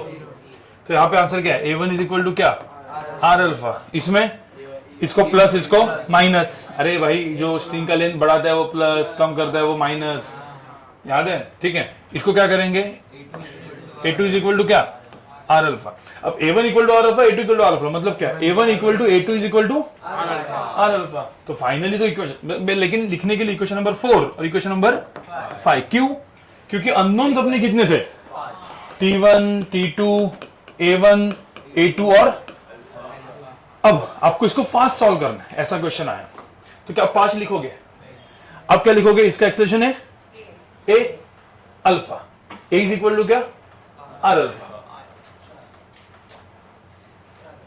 समझा। T1 T2 फटाफट इसमें T1 T2 तो लिखना पड़ेगा, फिर M M M वगैरह दिया रहेगा, M to M M जो भी लिखा रहेगा, अब उसके हिसाब से क्वेश्चन को सॉल्व करोगे। बट आपको मैंने ये इससे क्या पता चला कि how to write equations, fast करने का तरीका तो आपका है ना, समझ रहे हो, तो क्वेश्चन अलग अलग तरीके का रहेगा। आप फटाफट मैं एक क्वेश्चन दूंगा इसके ऊपर, ठीक है, तो समझ में कि कैसे पुली के क्वेश्चन सॉल्व करते हैं, यूजिंग क्या अपने जो भी 3 स्टेप्स, ये मैं आपको एनएलएम सर्कुलर मोशन का कंबाइन। अब क्या है, डीसी पांडे में थोड़ा सा आगे पीछे है सब, डीसी पांडे में आई थिंक मॉडल नंबर 9-10 में ये है, फिर इधर वो है, तो मैं भी थोड़ा सा कंबाइन, क्योंकि एक ही टाइप के क्वेश्चन कैसे करने मैं आपको बता रहा हूँ।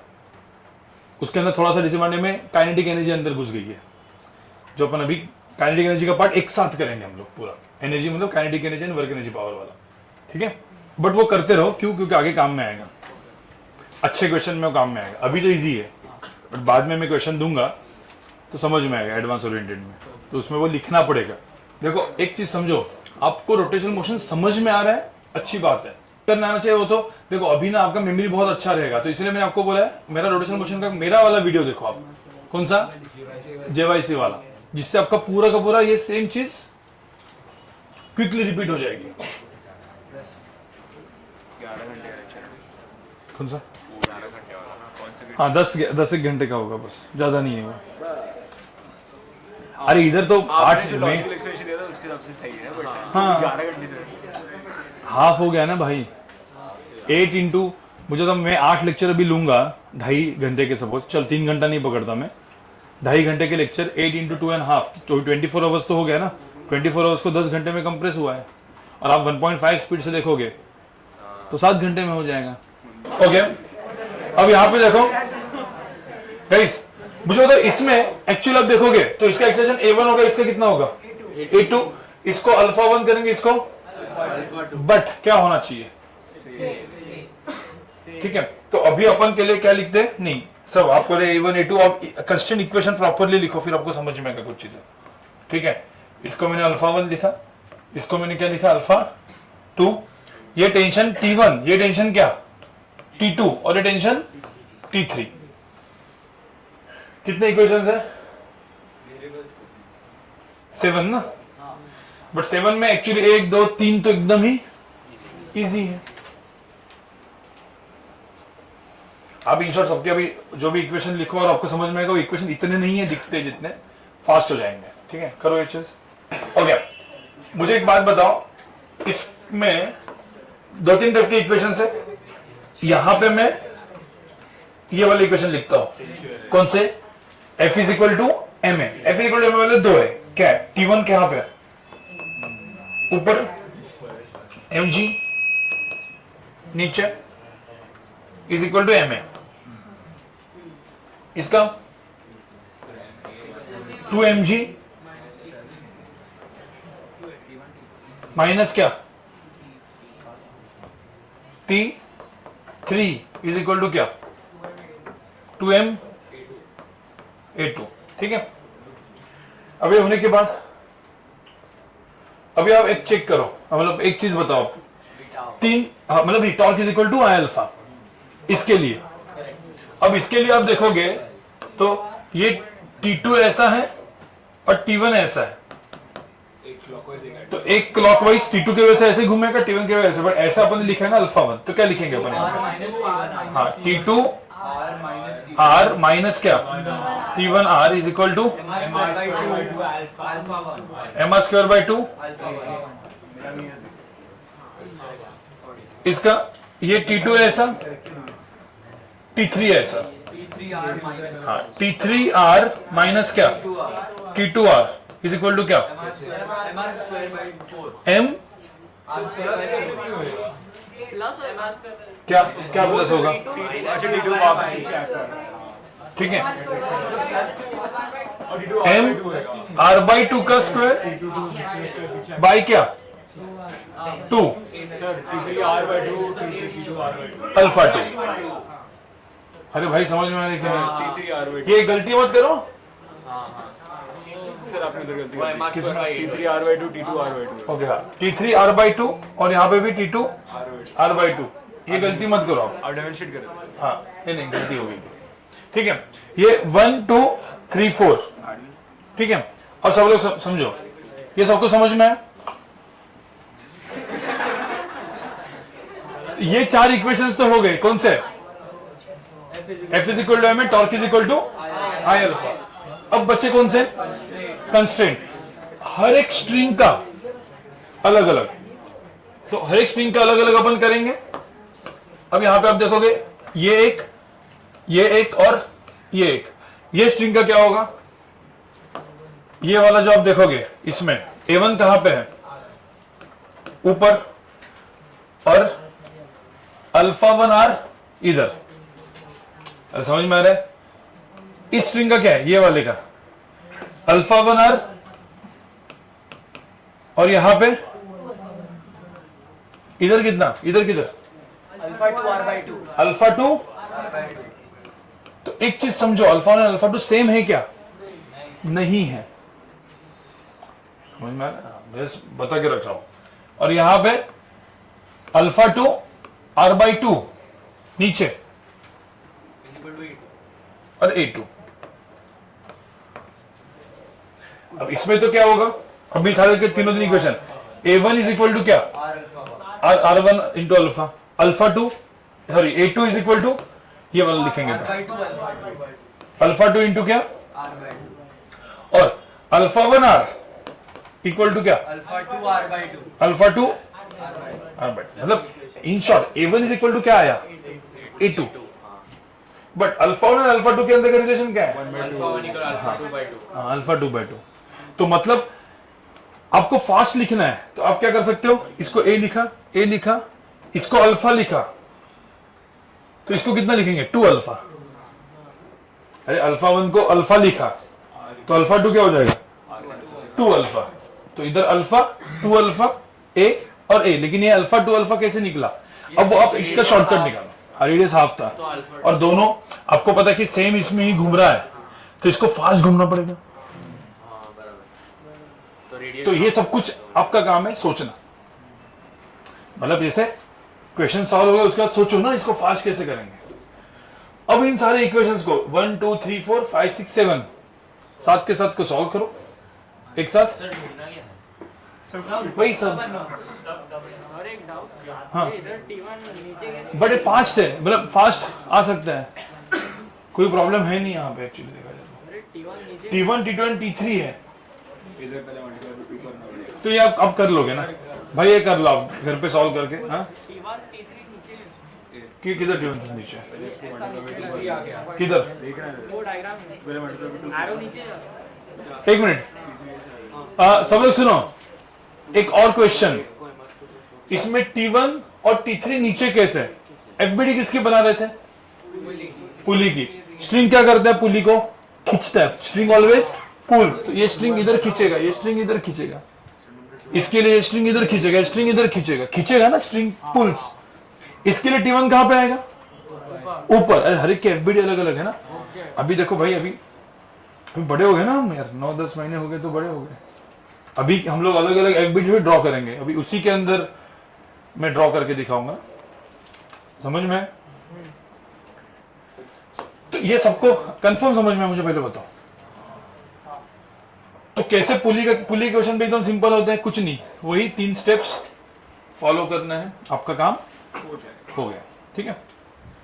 अब आगे बढ़ते हैं थोड़ा सा, अब एक या दो पहले छोटे से बेसिक क्वेश्चन आपको दे देता हूं, सॉल्व करो, फिर 2 अच्छे वाले क्वेश्चन देते हैं, एक अच्छा वाला क्वेश्चन जिसमें सब कुछ कंबाइन हो जाएगा, जो पढ़ा है अपन इसको एडवांस का क्वेश्चन बोल देंगे, ठीक है। मतलब NLM and circular motion part का अच्छा क्वेश्चन, ठीक है। आगे बढ़े। अभी जो हम लोग ने अभी तक किया है, हम लोग को हर एक इक्वेशन कैसे कैसे अलग अलग जगह पे लगाना है वो आ गया है, ठीक है। अब एक ऐसे छोटे छोटे क्वेश्चंस भी आते हैं। अब मैं 3 डायमेंशन में ड्रॉ नहीं करता, मैं मतलब 2 डायमेंशन में ड्रॉ करता हूँ। कुछ ऐसे क्वेश्चन हो गए, मतलब एक ऐसा स्ट्रिंग है और यहाँ पे ऐसे रोल करके यहाँ पे इसको क्या रखा हुआ है,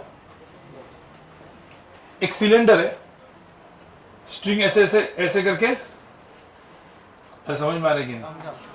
एक सिलेंडर है ऐसे, और सिलेंडर को सपोज एक ऐसी स्ट्रिंग ने ऐसे करके रखा हुआ है और फिर छोड़ दिया तो क्या करेगा वो? नीचे जाएगा ना, ऐसे ऐसे जाएगा। और दिया है कि कंडीशन ऑफ रोलिंग है, there is no slipping anywhere, slip नहीं कर रहा है कहीं पे भी, ठीक है। तो सपोज स्लिप नहीं कर रहा है तो क्या होगा? स्लिप कर नहीं रहा है तो एक चीज देखो, ये क्या था? Solid cylinder. अब अलग अलग क्वेश्चन में अलग अलग चीजें भी होती है, देखो मतलब ऐसा 2 डायमेंशन मतलब 3 डायमेंशन में ये मतलब ऐसा करके ये समझ लो, मतलब एक ये वाला एक ऐसा वाला भी ऐसा। अब कितने स्ट्रिंग्स से वो किया? 2। तो फिर टेंशन कितना है? इधर टी और टी कर ले तो 2t, मतलब इक्वी डिस्टेंस में रखा है तो वो भी नहीं होगा तो t1 t2 हो जाएगा, ठीक है। और अभी के लिए 2t mg, ये 3D डायग्राम हो जाएगा, एकदम इजी है, कुछ प्रॉब्लम नहीं। मैंने अभी सिर्फ एक ही स्ट्रिंग लिया क्या। अब इस केस में अननोन कौन से देखो, एक mg तो पता ही होता है, अननोन कौन से? हाँ, टेंशन t, एक्सेलरेशन a और अल्फा, बस। तो क्या निकालना है? फाइंड क्या? a alpha and t। अब ऐसे इक्वेशन में क्या करेंगे बताओ? एन सॉलिड सिलेंडर है, ऐसा लिखे नो स्लाइडिंग, हाँ नो स्लिपिंग, नो स्लाइडिंग, ठीक। तो यहां पे मुझे बताओ इक्वेशन क्या क्या आएगा, बताओ जरा। अरे आप लोग लिखो, इसलिए इक्वेशन लिखो ना, ए अल्फा एन टी निकाल। तो अभी मुझे बताओ इस क्वेश्चन में, इस क्वेश्चन का क्या क्या रहेगा? If there is no sliding here, ठीक है। तो पहले तो मुझे बताओ यहाँ पे क्या होगा? mg माइनस क्या? t is equal to ma। उसके बाद हाँ, यहाँ पे मुझे बताओ, यहाँ पे टेंशन t ऊपर है ना, और मुझे अभी यहाँ पे देखो, ये अपन ने क्या लिखा? f इज इक्वल टू क्या लिखा? ma। अब torque is equal to I alpha. सबसे सेफेस्ट क्या है? सेंटर ऑफ मास, क्योंकि यहाँ पे पता नहीं लगेगा कि नहीं लगेगा, आप एक बार लगा के देखोगे, ठीक है। पहले the torque about centre of mass करो, कितना हो torque about centre of mass? t into क्या? r is equal to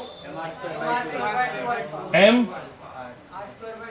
r square by 2 into alpha n a is equal to क्या? r alpha. Equation number 1, 2 and 3। चलिए ये लगाओ, इससे answer क्या है बताओ? हाँ, t इज इक्वल टू एक की वैल्यू क्या है? हाँ? कितना? 2g/3, ये एक की वैल्यू आई, और टेंशन mg/3। अब मुझे बताओ इसमें एक्सिस ऑफ रोटेशन सपोज ये लिया, तो torque about instantaneous axis of rotation is equal to ये आ रहा है क्या? देखो ये कितना होगा? ये mg नहीं, मतलब पहले मुझे था mg r, इसके बाद मोमेंट ऑफ इनर्शिया mr, हाँ mr square by 2 plus mr square कितना? 3/2 mr स्क्वायर इंटू क्या? अल्फा। तो आंसर क्या है? 2g/3 आया। ये सबको समझ में है? अब ये समझ में ना, ऐसे करके छोड़ दिया। देखो सब में सब चीजें क्या है? सेम, कुछ नहीं ज्यादा, मतलब दिमाग नहीं लगाना होता इसमें, ठीक है। और सब लोग सुनो, और थोड़े से मिसलेनियस क्वेश्चंस। मिसलेनियस क्वेश्चंस मतलब हाँ, थोड़ा सा क्लिक वाला दिमाग लगेगा, ठीक है। थोड़ा सा दिमाग लगेगा, कहीं कहीं पे ज्यादा दिमाग लगेगा, ठीक है। एक क्वेश्चन नॉर्मल दूंगा, एक क्वेश्चन आपको एज अ होमवर्क करके आना है, ठीक है। एक टाइप के जो क्वेश्चंस आते हैं जो हमने ऑलरेडी कर दिए हैं, ठीक है। इसमें कैसे आते हैं देखो, एक ऐसा ये स्ट्रिंग है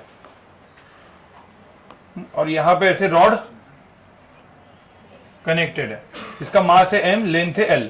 अब ऐसा ये सब मतलब आपको बाद में हर जगह पे ऐसे दिखेंगे ऐसे क्वेश्चंस, ठीक है। एक ऐसे दिया हुआ है सपोज, एंगल कितना 30 डिग्री पे सपोज, मास m है और लेंथ l है, ठीक है। ये क्वेश्चन आप होमवर्क करोगे, इजी वाला। ये क्वेश्चन आप यहां पे करोगे। यहां पे क्वेश्चन देखो क्या है, just after the string is cut, इस स्ट्रिंग को यहां से क्या कर दिया, कट कर दिया। तो find tension here, find tension T here, यहां पे भी फाइंड टेंशन टी, ठीक है। ये होमवर्क, ये अभी थोड़ा सा अच्छा है ना, और तो इसमें हर एक चीज कवर हो जाएगी आपके। सोलो सुनो, ये हो गया आपका। नहीं सर,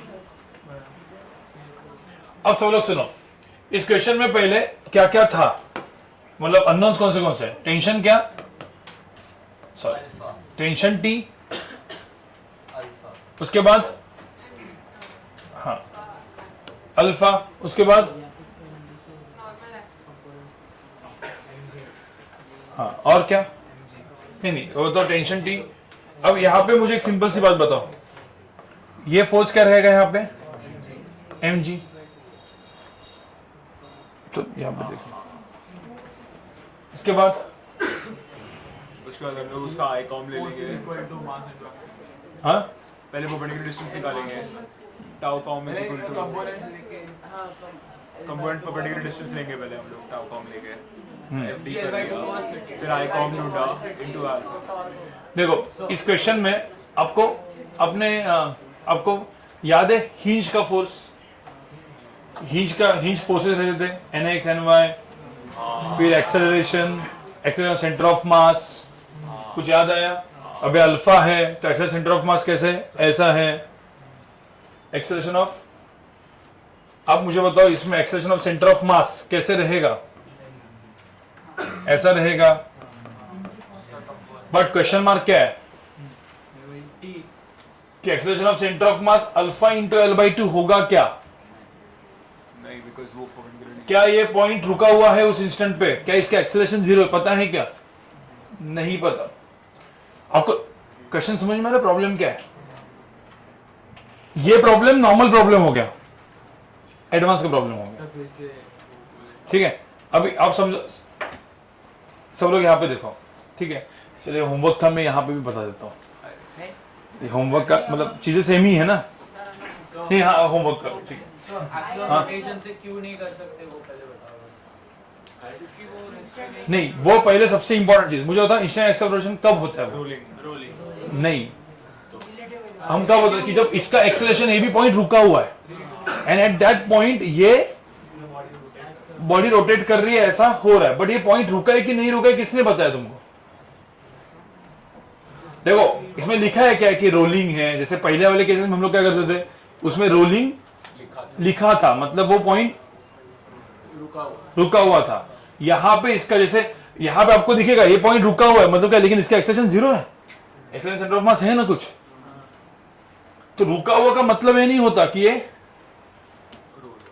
मतलब रुका हुआ है ऐसा, ठीक है। ये एक अपन ना एक उल्टा करते हैं, आप एक काम करो, ये जो क्वेश्चन है होमवर्क करो, नहीं ये होमवर्क कर, नहीं इसीलिए ये होमवर्क करो उल्टा, ये वाला क्वेश्चन, क्योंकि ये वाला इक्वेशन इजी है, ये मैं क्लास में कराऊंगा, ये अपन नेक्स्ट लेक्चर में वैसे भी करेंगे, आप दिमाग लगाओ ना घर पे, सॉल्यूशन थोड़ी चाहिए आपको, मैं आपको बताऊंगा क्या करना है। इसमें मुझे पहले बताओ क्या करोगे, पहले हम लोग उसका टाउ कॉम इसमें क्या करेंगे, टेंशन टी, यहां पे क्या L/2 mg, और क्योंकि यहाँ पे सब वो थीटा वीटा आएगा इसीलिए, ठीक है। अब इसके बाद mg tau com is equal to I comma alpha. Alpha, alpha ठीक है। उसके बाद acceleration of centre of mass NAT, ये अननोन है ना। इक्वेशन क्या क्या आएंगे? Tau COM is equal to I alpha हाँ, इक्वेशन इसमें तो एकदम सिंपल है, mg minus t equal to ma। अब इसमें भी ACOM is equal to alpha L/2। ये लिखना सही है कि नहीं पता नहीं भाई, करना पड़ेगा। 3 अननोन्स है, इक्वेशन कितने लिखने पड़ेंगे? 3। समझ में आ रहा है? तो 3 इक्वेशन लिखने पड़ेंगे। बट अभी मुझे बताओ कि ये वाला जो पॉइंट है, ये वाला पॉइंट एक्चुअली क्या है, थोड़ा सा मिसलिनियस में आ जाता है। आपको मैंने हिंज वाला याद है क्या?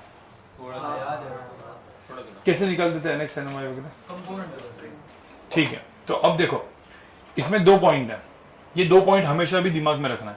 एक A is equal to alpha L/2 equation था, वो कब लगता है वो आपको पता होना चाहिए। इधर लिखा है. सेकंड, ठीक है, अब बता ना A is equal to alpha L/2 वो कब लगता है पता होना चाहिए। और second, instant axis of rotation वहां पे मान सकते हैं कि नहीं, वो दूसरा पॉइंट होता है। ये दोनों इंडिपेंडेंट पॉइंट है। इंस्टेंट एक्सिस ऑफ रोटेशन कब ले सकते हैं एंड अपना नॉर्मल सर्कुलर मोशन वाला क्वेश्चन कब कर सकते हैं। देखो अब ये जो स्ट्रिंग है और ये जो स्ट्रिंग है, क्या इसमें A इज इक्वल टू अल्फा/2 लिख सकते हैं क्या? अब मैंने ना बोल दिया, बट लिख सकते हैं क्या, वो कैसे डिसाइड करेंगे? Tau A और देखो वो डिसाइड करते हैं। मैंने थोड़ा सा नहीं, आई थिंक थोड़ा जल्दी दे दिया है ये जो क्वेश्चन है, थोड़ा सा मैंने मतलब thrown off. बिन, हाँ मतलब मेरे को लगता है कि ये नहीं करना चाहिए था। अभी मैं दोनों चीजें ना आप होमवर्क करके लिखो, मैं आपको सिर्फ बता के रखता हूँ क्या है और इसको अपन अच्छे से करेंगे, ठीक है।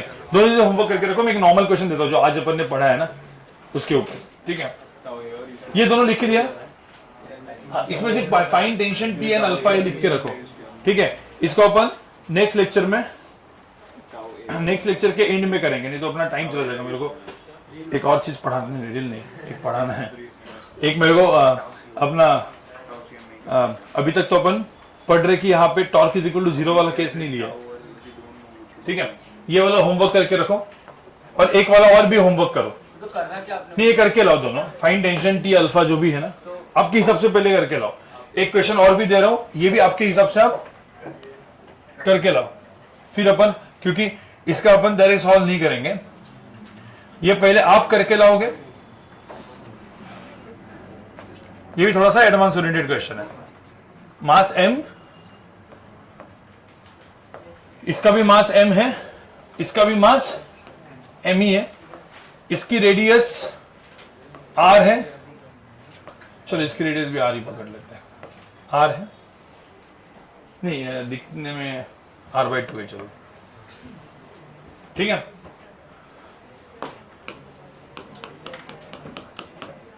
अब यहां पे देखो ये सॉलिड स्फीयर है। सब लोग सुनो, इस क्वेश्चन में क्या किया है, पुली, स्ट्रिंग, अपना सब कुछ मिक्स किया है। तो अभी मुझे तो इसमें अननोन्स कितने कितने भले बताओ, ठीक है। क्या क्या अननोन्स होंगे बताओ। चल नहीं, पहले तो ये नीचे जाएगा कितने से, A1 से। T1 ये क्या है, स्ट्रिंग ए पुली है, COM क्या कर रही है, घूम रही है। तो इसको अपन ने दे दिया क्या, एक ही तो नहीं, ये भी है, भी अल्फा ठीक है। और इसको अपन लेते A2, सब लोग सुनो, और इसको लेते अपन अल्फा। और सर Two. रोलिंग है कि नहीं? फर्स्ट में रोलिंग है कि नहीं? हाँ, इसमें this is rolling and then यहां पे भी देयर इज नो स्लाइडिंग। किधर रोलिंग है तो फ्रिक्शन होगा कि नहीं होगा, होगा कंपलसरी. और ये टेंशन है ना। तो यहां पे सब लोग सुनो, A1 A2 अल्फा 2 अल्फा, इसको अल्फा 1 देते क्या, अल्फा 1।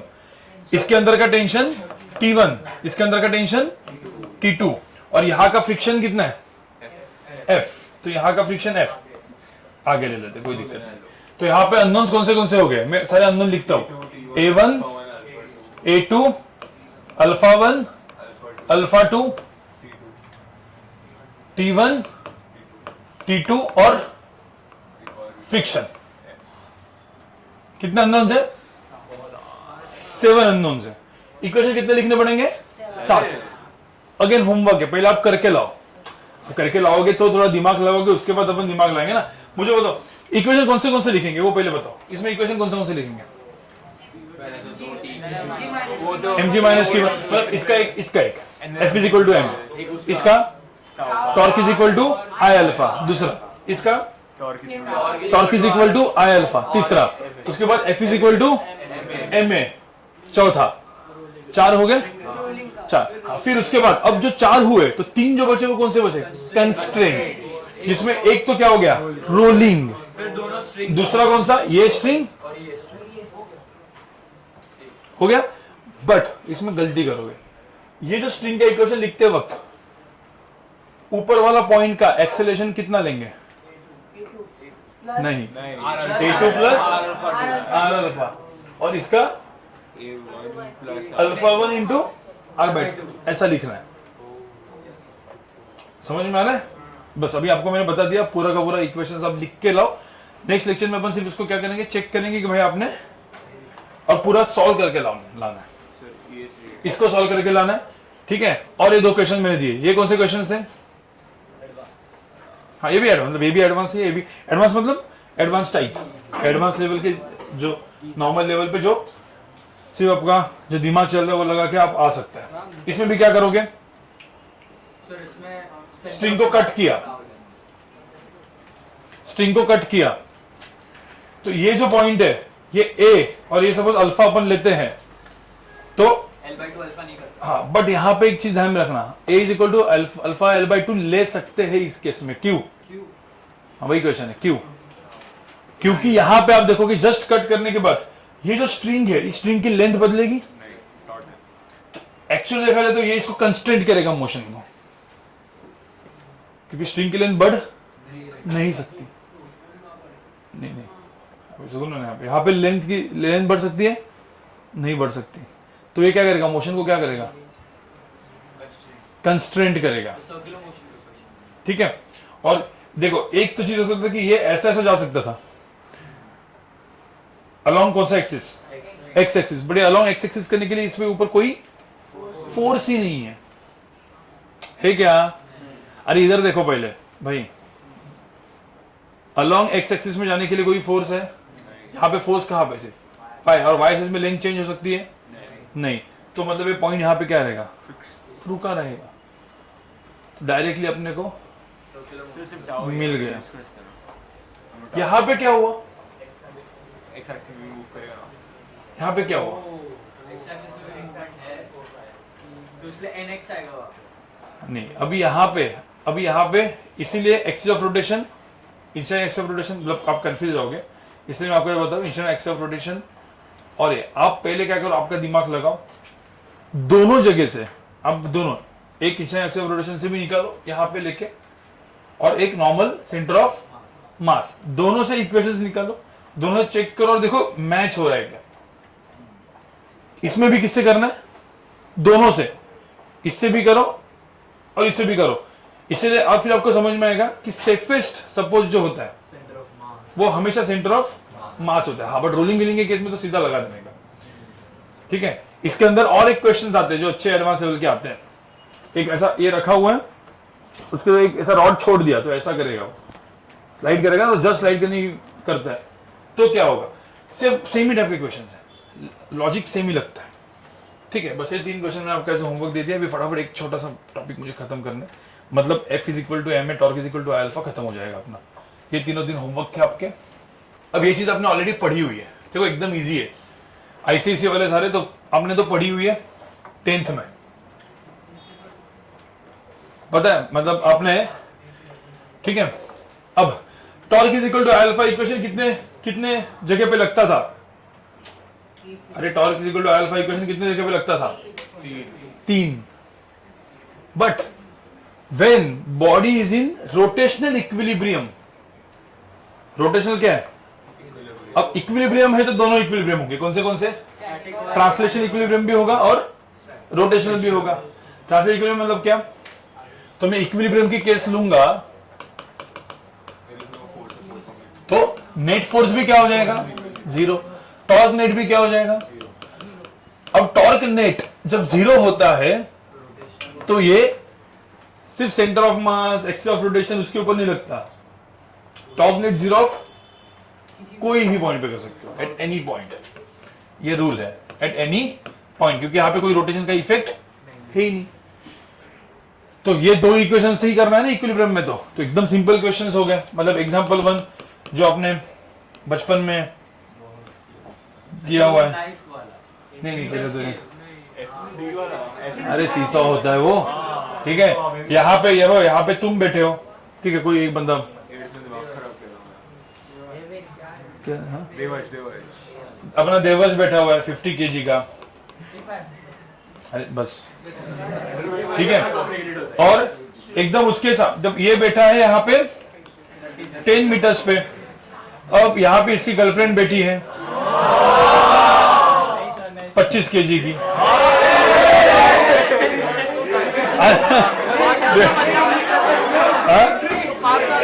अरे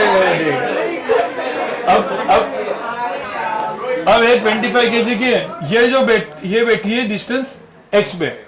अब देखो ये थोड़ा सा आगे पीछे बैठेगी, देखो ये पहले 10 मीटर तो ये भी 10 मीटर पे बैठी, ठीक है। तो मुझे तो बैलेंस रहेगा क्या? फिर भाई ये कौन ऊपर जाएगा? ये सीधा उड़ेगी और इसके पास ही आएगी। ठीक है। अभी ये भी क्वेश्चन बन सकता है, पता है, तेरे को खुश करने के लिए भाई। हाँ ठीक है। अब सुनो, नहीं ऐसा नहीं, लेकिन अभी उसको इसकी गर्लफ्रेंड को ऐसी जगह पे बैठना है कि एग्जैक्टली एक दूसरे की तरफ। तो कितना? 20 मीटर। तो इन शॉर्ट आपने क्या किया, देखो यहाँ पे आप देखोगे तो आप फोर्सेस को ड्रॉ करो। सब लोग सुनो, अरे अपन अभी एमजी के हिसाब से करेंगे, ठीक है। अब मुझे बताओ ये क्या है? ये वो प्लैंक है, इस प्लैंक का मास भी हो सकता है, अभी के लिए तो कुछ नहीं। अभी ये प्लैंक, ये 50 kg का यहाँ पे एक फोर्स लगा, कितना? 500 mg ना। ये 25 kg यहाँ पे फोर्स लगा, कितना? अब यहाँ पे और एक फोर्स है, नॉर्मल फोर्स ऊपर है ना, जो पता है क्या अपने को? तो मैंने एफबीडी बनाई। क्या पहले क्या करेंगे? F net equal to 0। तो नॉर्मल फोर्स की वैल्यू कितनी है? अरे 500 प्लस 250, तो F net is equal to क्या कर देंगे? 0। तो यहां पे क्या हो जाएगा? एन इज इक्वल टू कितना हो जाएगा? 500 प्लस 250 कितना? 750। Equation number 1। Second equation, torque net is equal to 0। कहां पे टॉर्क नेट 0 करेंगे? Centre of mass. यहां पे कर लेते ना। क्यों यहां पे कर लेंगे? सेंटर ऑफ मास नहीं बोलेंगे, यहां पे सपोज पॉइंट O पकड़ते हैं। क्यों? क्योंकि यहां पे नॉर्मल फोर्स का टॉर्क कितना हो जाएगा? तो नॉर्मल फोर्स निकालने की जरूरत ही नहीं पड़ी। तो torque about point O equal to क्या? 0। तो यहां पे एक टॉर्क, इसका टॉर्क किधर था? किस डायरेक्शन में था? इस तरफ। इसका टॉर्क इस तरफ, दोनों अपोजिट डायरेक्शन में। तो प्लस माइनस करेंगे ना, मतलब एक्चुअली करेंगे तो क्या करेंगे? 500 इंटू क्या? 10 माइनस क्या? 250 इंटू एक्स इक्वल टू क्या करेंगे? 0। उससे एक्स की वैल्यू होगी, एक्स की वैल्यू कितनी है? 20 मीटर्स। आपको सबको समझ में आया कि नहीं? बहुत दिमाग खराब क्या? 8th में बहुत दिमाग खराब। हाँ। नहीं सब लोग एकदम सिंपल। पहले सब लोग सुनो, इसमें कुछ भी है क्या? सिर्फ फोर्सेस को क्या करने का? ड्रॉ करने का, इधर उधर लिख देने का, बराबर। अब मैं 2-3 एग्जांपल देता हूं। मतलब देखो अभी अपने torque is equal to alpha इतने बड़े किए, तो ये सब तो एकदम मतलब कुछ है ही नहीं, बट इसके अंदर भी अच्छे क्वेश्चंस कभी-कभी बनते हैं। तो मैं 2-3 क्वेश्चन लेते हूं, आपको लिखना है, ठीक है। तो एग्जांपल 2 देखो, यहाँ पे सब एक साथ लिखेंगे। पहले यहाँ पे सब लोग देखो, ठीक है। अब भाई अपना एग्जांपल अभी किसका लेना है? फिर मेरा लूं मैं?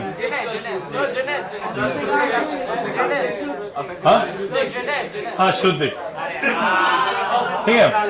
अब अब श्रुति देखो यहाँ पे ये ऐसा एक प्लैंक है।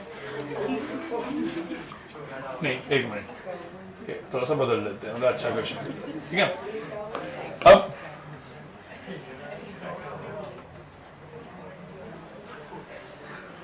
अब सब लोग अब सुनो, ठीक है।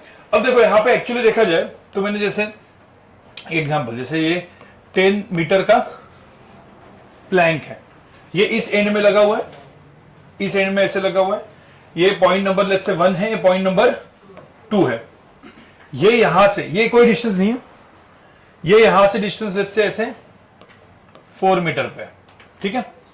तो क्या इन दोनों में टेंशन अभी सेम रहेगा? पहले तो नहीं, तो इसमें भी T1 और T2 लेना पड़ेगा, मतलब एक्चुअल एक क्वेश्चन भी डायरेक्ट बन सकता है, ठीक है। और लेट्स से ये जो ये प्लैंक है, ये अपन ने लिया 100 kg का, तो फिर ठीक है। नहीं अभी नहीं, अभी 5 मीटर पे उसका वो आएगा। ये वो देखेंगे ना, अभी क्वेश्चन अलग है क्योंकि ये मैं अच्छा क्वेश्चन दे रहा हूं, मतलब ठीक है। अब क्या भाई, अपना श्रुतिक की गर्लफ्रेंड जो है यहां पे ऐसे लटकी हुई है, ठीक है।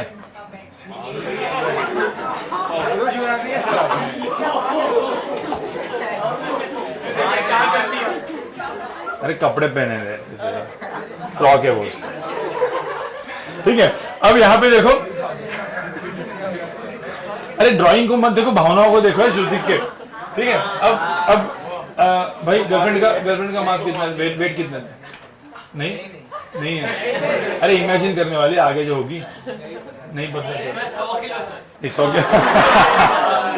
100 kg का प्लेटफॉर्म, इसको 50 kg दे, अच्छा 80 kg कर लेते, चलो 80 kg की गर्लफ्रेंड है, ठीक है।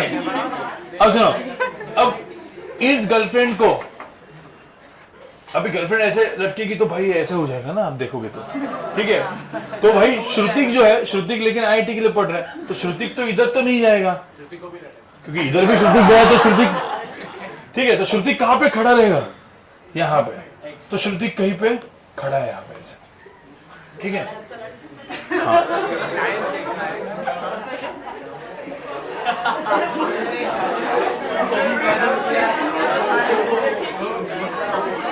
अब यहाँ पे देखो, श्रुतिक भाई 40 kg का है,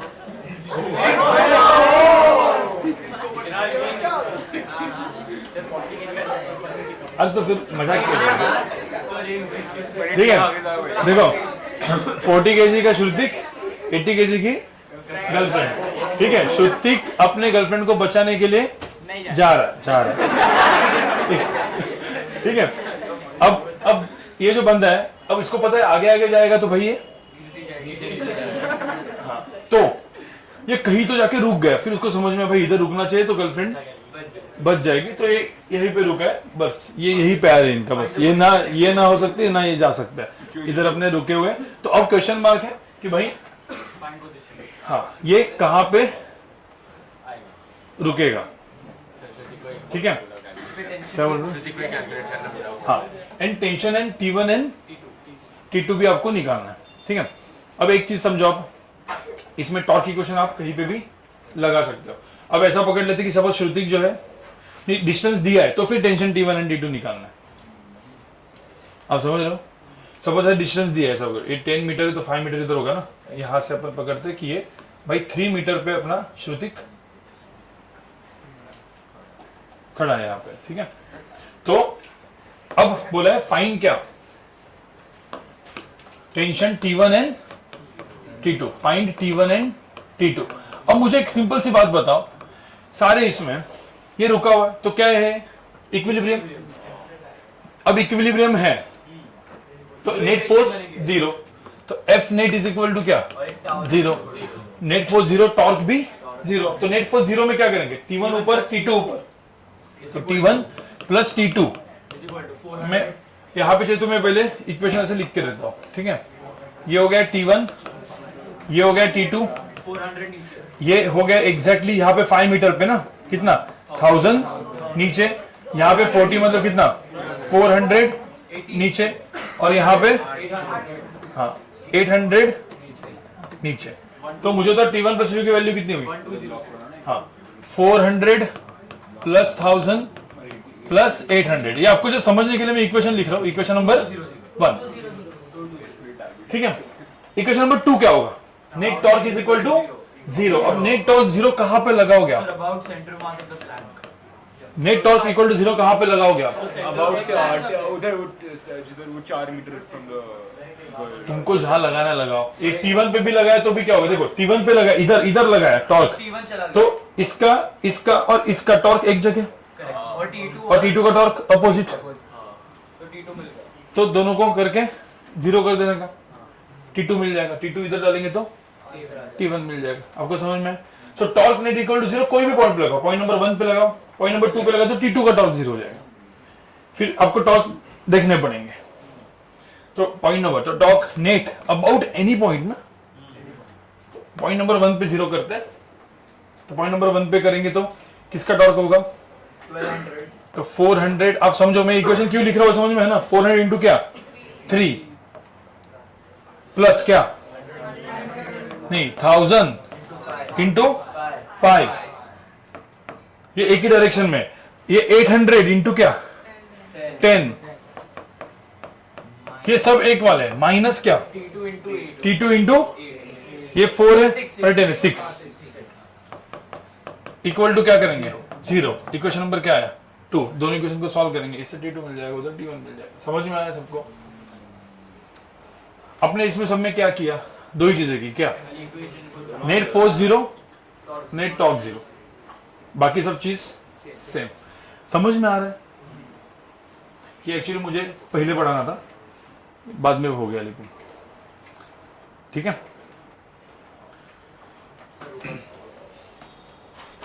इसके बाद लिखोगे आप 1 मिनट, ठीक है? नहीं, ठीक है, ऑलमोस्ट हो ही गया है। सब लोग देखो, मैं ऐसे 3 टाइप के क्वेश्चन इसके ऊपर कर ही देता हूं ना, मतलब।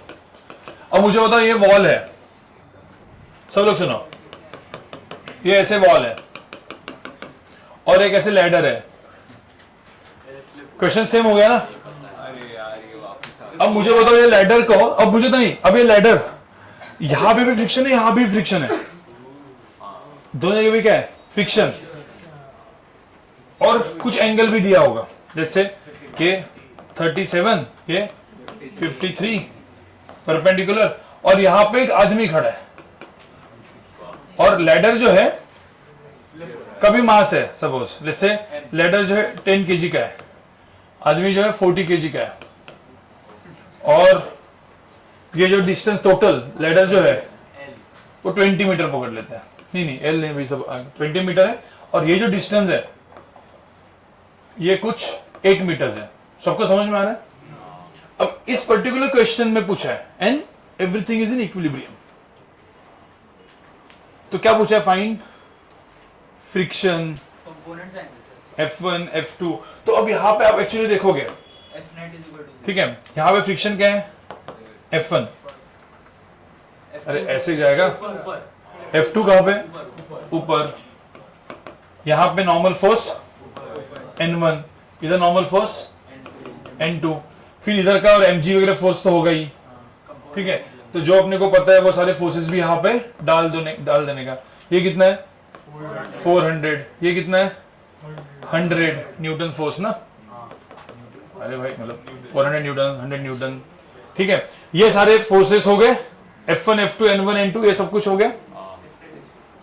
क्या निकालना है? F1 F2 N1 N2। कितने अननोन्स दिख रहे हैं आप? 4। एक अलोंग एक्स एक्सिस अलोंग, तो उनको एक resolve हो कर गया, सकते हैं। 2 हो गए ये, और 2 जो बचे वो 2 टॉर्क के लगाओ। तो मतलब पहले इनको सर रिजॉल्व कर इनफैक्ट देंगे। 3 की ही जरूरत पड़ेगी। हाँ एक्चुअली नहीं, हाँ एक्चुअली मुझे था F1 N1 F2 N2, इतनी जरूरत है क्या? नहीं, क्योंकि F1 is equal to mu into n। और म्यू दिया है आपने। समझ में आ रहा है? पर इसमें एक पंगा है कि म्यू इनटू n कब करते हैं? नो कंसर्न क्या होता है? वो क्या है? स्टैटिक। बड़े मैक्सिमम वैल्यू है क्या? नहीं है, ठीक है। तो ऐसे क्वेश्चंस भी जब दिए रहेंगे, जब फ्रिक्शन भी दिया रहेगा, ठीक है। अरे भाई समझ में, मतलब मैं जो बोल रहा हूँ वो पल्ले पड़ रहा है ना, ठीक है, क्योंकि इसमें अभी 4 है इसीलिए, ठीक है। तो आप जो है मतलब इसमें एक फ्रिक्शन भी निकाल सकता हूं मैं, कुछ कंडीशंस दी रहेगी क्वेश्चंस में। ऐसे जब आप क्वेश्चन करोगे तो कंडीशन दी रहेगी, बट आपको क्या करना है समझ में? तो इसको क्या करने का, अभी अपना लेक्चर तो हो ही गया, ठीक है। नेट फोर्स इक्वल टू 0 करो, net torque is equal to भी 0 करो, ठीक है, और फिर क्वेश्चन को आप सॉल्व करो, ठीक है। तो ये भी आपका क्या हो जाएगा, होमवर्क। और एक मॉड्यूल, अपना मॉड्यूल में सॉरी डीसी पार्ट मॉड्यूल बाद में करेंगे अपन, मॉड्यूल और एक काइनेटिक एनर्जी खत्म होने के बाद, नेक्स्ट लेक्चर खत्म होने के बाद हम लोग मॉड्यूल भी कर सकते हैं, क्योंकि मॉड्यूल के अंदर थोड़ा सा मिक्स क्वेश्चन, इसके अंदर भी मिक्स क्वेश्चन है। तो डीसी पांडे में अभी ना मॉड्यूल 8 की एक्सरसाइज आपको करनी है भाई। मॉड्यूल 8 है ना होमवर्क, होमवर्क में मॉड्यूल क्या करना है 8। पिछले बार में 1 to 4 दिया था, नहीं काम करो अभी के लिए इतना करो, क्योंकि जो 5, 6 जो है ना उसमें थोड़ा सा काइनेटिक एनर्जी और वो मिक्स क्वेश्चंस दिए, ठीक है। बट मुझे बताओ आपको एक अभी ये समझ में आया इतना, आज का पार्ट पूरा का पूरा समझ में आया क्या या बाउंस गया है? समझ में आया ना, मतलब